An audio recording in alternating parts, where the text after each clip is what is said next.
Nick spits into the glass at his side. Let me tell you a story. My father was not a nice man.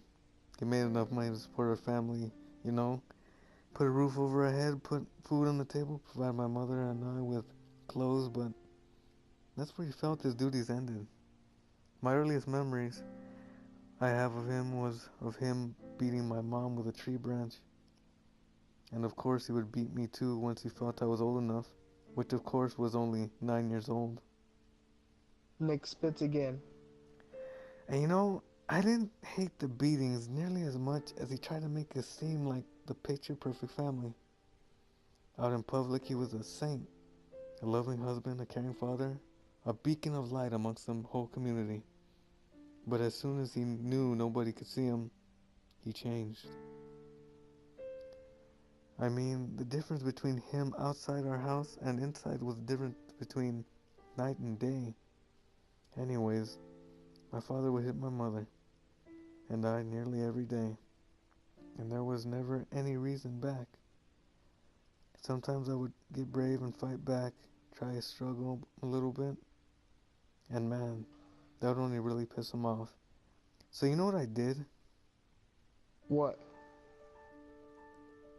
He would drown me. We used to have a bird bath in the backyard of my house because my mother loved birds, and that's where he would do it. He would take me out back and hold my head under the water for what seemed like hours until he knew I was about to lose consciousness. And then he would lift my head up, let me breathe, and then do it again. Nick picks up a piece of glass and runs it between his fingers, lifts it up to his eye to examine it, and then flicks it away.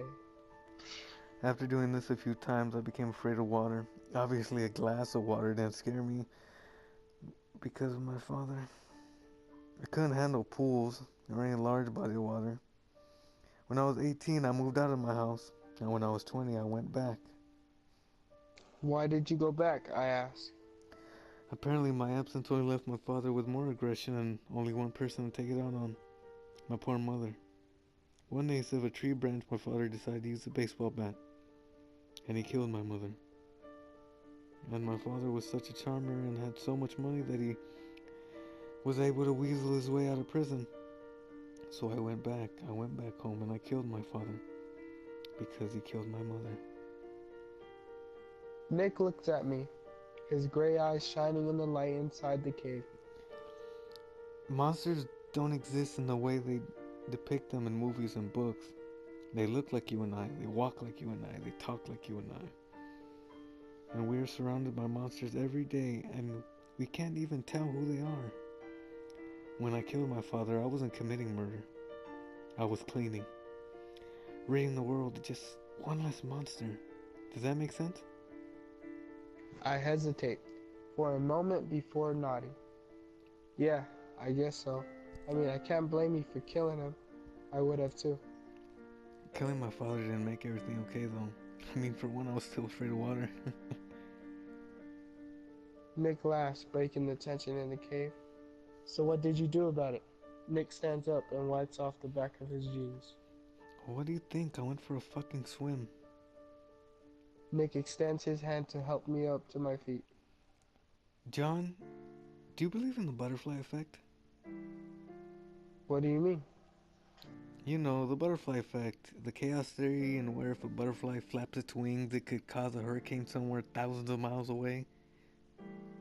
Oh yeah, I'm not too familiar with it. Well, it's basically saying small changes could eventually make very big ones in a non-linear state.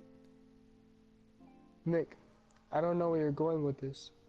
What I never understood was if the butterfly flapping its wing could cause the hurricane, then why not just squash the butterfly? That way we would never have to worry about the hurricane happening. Nick, I think you're missing the point. Nick begins to make his descent into the water at the base of the cave. I'm not missing the point, I understand the concept. I still don't understand why you brought this up then. Nick looks at me and takes a step out of the water. I need you to help me kill some butterflies.